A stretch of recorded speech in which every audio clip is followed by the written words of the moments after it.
There's a kind of fear that has no clear face. It's not fear of failure or loneliness or pain. It's deeper, older. It's the quiet panic that comes when you realize you are alive, but you don't know why. You wake up one day, and for a moment, nothing feels familiar. You look at your reflection and think, who am I? And what am I doing here? That's existential anxiety. It's not a disorder. It's not something to fix. It's the awareness that existence itself is uncertain, that meaning isn't given, it's created. And for many of us, that realization hits like a wave that strips away everything we thought we knew. Existential anxiety is the emotional tension that arises when we confront the core realities of human existence, our freedom, our mortality, our isolation, and the search for meaning. Philosopher Søren Kierkegaard was one of the first to describe it.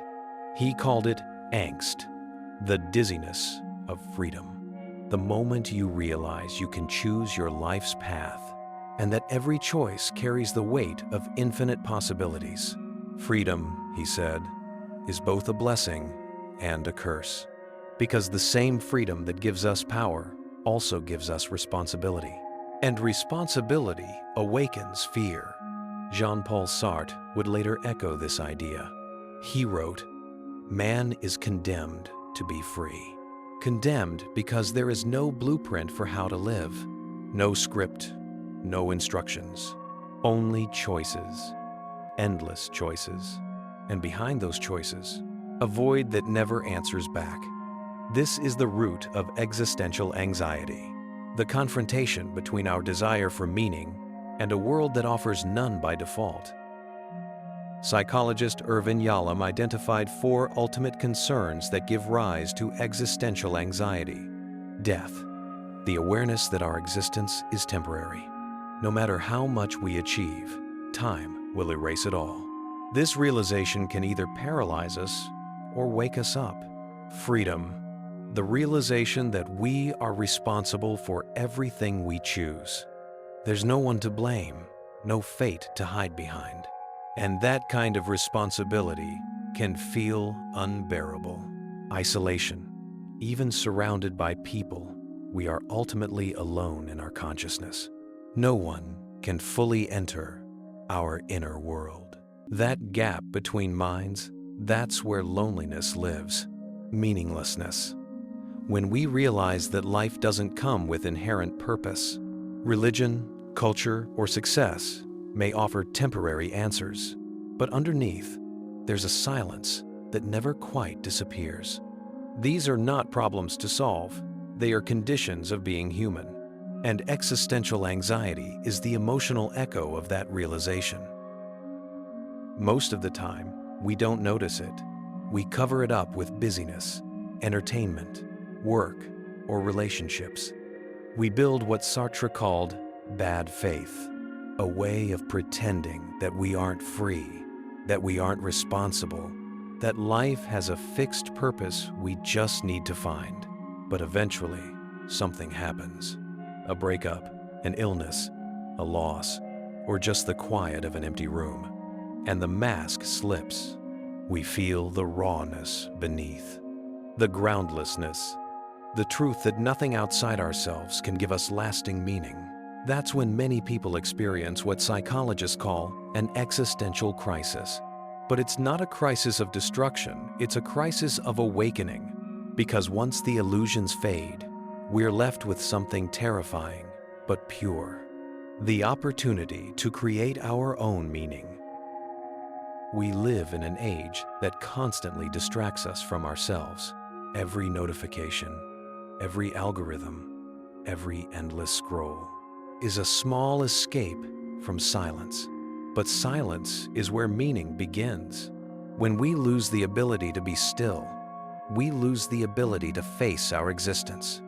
Nietzsche warned about this. He saw the modern world as a place where people fill the void with noise, with comfort, with consumption, with the illusion of progress, so they never have to confront the emptiness underneath.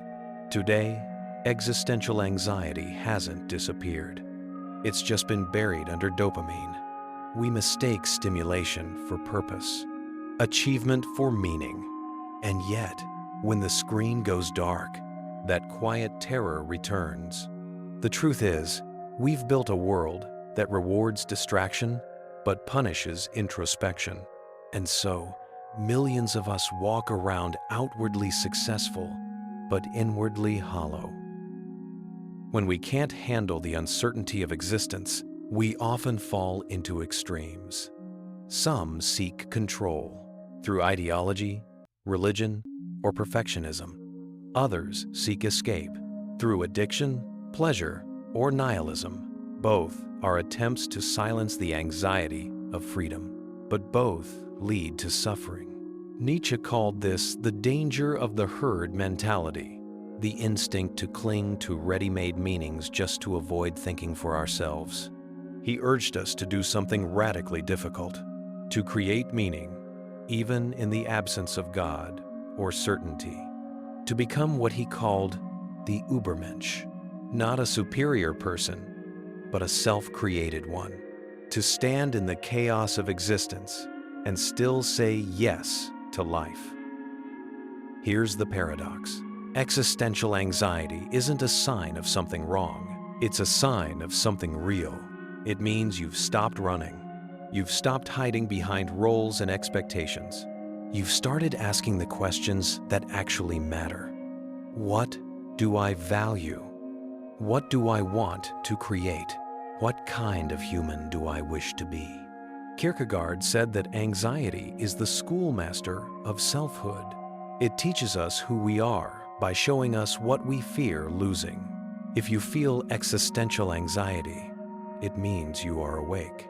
You're standing at the threshold between who you were told to be and who you could become. The goal isn't to eliminate that fear, it's to integrate it, to let it sharpen your awareness of how precious life is, to let it drive you toward authenticity, compassion, and creation. Viktor Frankl, a psychiatrist who survived the Holocaust, wrote that those who have a why to live can bear almost any how. He lost his family, his freedom, everything.